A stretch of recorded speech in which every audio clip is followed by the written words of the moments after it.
माता पिता अपने बच्चे के सुख के लिए सब कुछ करते हैं, तो क्या जो पेरेंट्स हैं उन्हें भी अपने बच्चे से सुख की उपेक्षा रखनी चाहिए कि ये भी हमारे लिए कुछ करेगा? देखिए क्या होता है अनुजी कि मैंने जैसे अभी थोड़ी देर पहले कहा कि यह सब कुछ हमें कर्मों के आधार पर जन्म मिला है। तो ऐसे में अगर मैं अपनी सोच बताऊं तो उम्मीद, ये जो वर्ड है ना, एक्सपेक्टेशन, यह आपको सबसे ज़्यादा दुखी करती है। जो इंसान इस एक्सपेक्टेशन से, इस उम्मीद से ऊपर उठ गया, नहीं, समझ लीजिए वह परमात्मा को ही पा लेता है। बिल्कुल।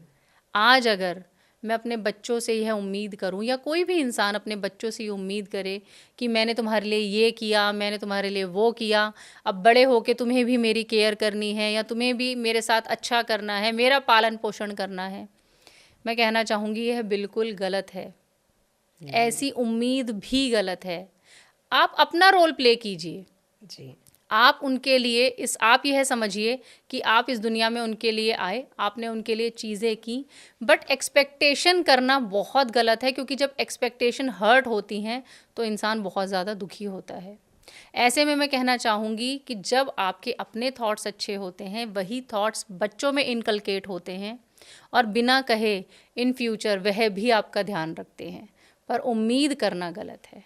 अच्छा, बहुत से पेरेंट्स जो हैं अपने बच्चों को कहते हैं कि हमने तुम्हारे लिए इतना कुछ किया है और तुम हमारे लिए क्या कर रहे हो, कुछ नहीं कर रहे हो। और दूसरी तरफ बच्चे भी अपने पेरेंट्स को ये बोलते हैं कि आपने हमारे लिए किया ही क्या है। तो कभी कभी समझ में नहीं आता है कि यहाँ पेरेंट्स सही हैं या फिर माता पिता सही हैं। उस स्थिति में अपने आप को किस तरह से संभाला जाए? ऐसा भी देखिए, शास्त्रों में ना बहुत जगह लिखा हुआ है कि जब भगवान हर जगह घर घर अवेलेबल नहीं हो सकते थे, जी। प्रेजेंट नहीं हो सकते थे, तो उन्होंने माता पिता को भेजा। उन्होंने माता पिता को भेजा कि वह अपने बच्चों की केयर करें, पालन पोषण करें, उनका एक अच्छा जीवन वह उनको जीने के लिए दें, या जी। उनकी एक अच्छी सी एक लाइफस्टाइल वो लेकर चलें। पर मैं कहूँगी देखिए, इसी में अगर माता पिता आज सिर्फ अपना कर्तव्य समझ के, अपना कर्मा समझ के इसको करेंगे कि यह हमारा कर्तव्य है, हमें अपने बच्चों के लिए यह करना है, हमारा एक, कहते हैं ना, एक हमारा एक फ़र्ज़ है कि हमें अपने बच्चों को एक अच्छी लाइफस्टाइल देनी है, अच्छी स्टडीज़ करानी है, एक अच्छे लेवल पे पहुंचाना है, वहाँ तक तो यह समझ आता है। पर जब वह यह उम्मीद करने लग जाते हैं कि तुमने हमारे लिए क्या किया है, तो यानी आपके पास संतुष्टि नहीं है, जी। आप उनसे उम्मीद कर रहे हैं। जो ये उम्मीद है, यही आपको दिन ब दिन अंदर ही अंदर गलाती रहती है। जी।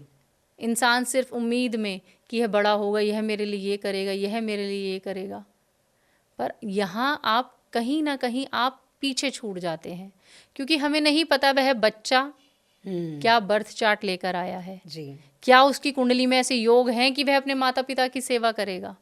आज तो आपने उससे उम्मीद कर ली कि मेरा बच्चा बड़ा होगा, मेरी बहुत केयर करेगा, मुझे सपोर्ट करेगा, हेल्प करेगा, पर अगर उस बच्चे की कुंडली में ऐसे योग हैं कि उसकी कभी अपने माता पिता से बनेगी ही नहीं, या वह अपने माता पिता से एक डिस्टेंस पर रहेगा, तो फिर वह उम्मीद तो फिर आपकी खराब हो गई, बेकार हो गई।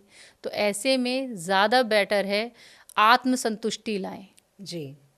अपने अंदर जब आप संतुष्टि ले आते हैं तो आपको किसी से भी कोई उम्मीद रह ही नहीं जाती है। कहने का मतलब ये है कि तो उम्मीद मत रखिए, आप जी। बस अपना कर्म कीजिए। जी, अपना कर्तव्य निभाइए। बहुत बार नेहा जी ऐसा होता है कि इंसान जो है कि वो अपने काम में, अपने जो आपने कहा कर्तव्यों में जी। इतना व्यस्त रहता है कि उसके लिए अपने पास टाइम नहीं होता है। वो अपनी कई इच्छाएं जो हैं वो पूरी नहीं कर पाता है, चाहे वो मजबूरी में हो या किसी भी कारण हो। तो क्या ये अपने प्रति एक गलत कर्म नहीं है कि हमारा जो मन कर रहा है हम वो नहीं कर पा रहे हैं? देखिए, इसमें आपको मैं 2 बातें कहना चाहूँगी। पहली बात तो यह तो हमारे भगवान जी भी कहते हैं कि सर्वप्रथम आपकी खुद की आत्मा सुखी और खुश होनी चाहिए।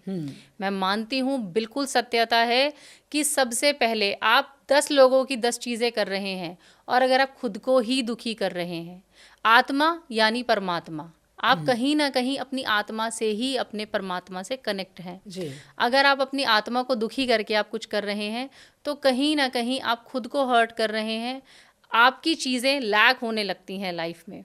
तो आप अपनी चीज़ों पर भी ध्यान दें। और दूसरा देखिए, मैं कहना चाहूँगी कि अगेन वही बात आ जाती है कि जब इंसान दूसरों के लिए सोचता है, जी दूसरों के लिए मन से चीज़ें करता है, जी तो वह जो संतुष्टि होती है, वह जो एक कहते हैं एक आत्मसम्मान या जो मन होता है, वह बहुत ही अच्छा होता है।